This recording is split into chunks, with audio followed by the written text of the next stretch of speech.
राम कहने से क्या होता है, जोर से राम कहने से क्या होता है। श्री राम रक्षा स्तोत्र में एक श्लोक है, भरजनम भव बीजानाम अर्जनम सुख संपदाम तरजनम यमदूतानाम। कब? राम रामेति गर्जनम। गर्जना पूर्वक राम नाम का उच्चारण करने से 3 काम होते हैं। भरजनम भव बीजानाम, संसार में पौधा निकलता है तो बीज से निकलता है ना। कोई भी पुष्प, पौधा, पेड़ निकलते हैं तो बीज से। उसी प्रकार इस जीवात्मा का भी बीज है, जिससे इस जीवात्मा को जन्म मिलता है जगत में। कहते हैं भरजनम भव बीजानाम, इस भव रूपी बीज को भूज दे।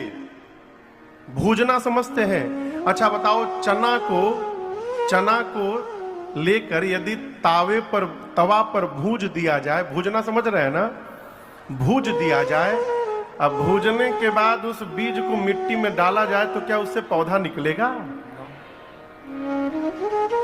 तो जिस प्रकार बीज को भूज देने से उससे पौधा नहीं निकल पाएगा, उसी प्रकार जो गर्जना पूर्वक राम राम का उच्चारण करता है, ये राम नाम का उच्चारण जीव के भव बीज को भूंज देता है, अर्थात उस जीव का दोबारा जन्म होने वाला नहीं है, उसको मुक्ति प्राप्त हो जाए।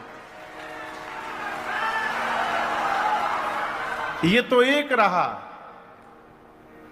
3 बोले हैं ना, भरजनम भव बीजानाम, दूसरा अर्जनम सुख संपदाम, जो जोड़ जोड़ से राम नाम का उच्चारण करे उसको सुख संपदा अर्जित होता है, प्राप्त होता है, उसका जगत में ऐश्वर्य बढ़ता है। कैसा ऐश्वर्य?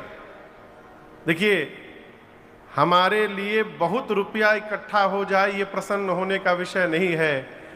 हम जहां जाएं वहां आदर से हमारा लोग नाम ले, ये हमारी सबसे बड़ी संपदा है। कीर्ति यशस्य जीविति। मनुष्य जीवित रहते जीवित नहीं रहता। मनुष्य वास्तव में तब जीवित रहता है जब वो इस जगत से चला जाए और उसके जाने के बाद भी संसार में उसका नाम जीवित है, वो जीवित है, वो अमर है। अर्जनम सुख संपदाम, उस मनुष्य को सुख संपत्ति प्राप्त होती है। पहला क्या हुआ?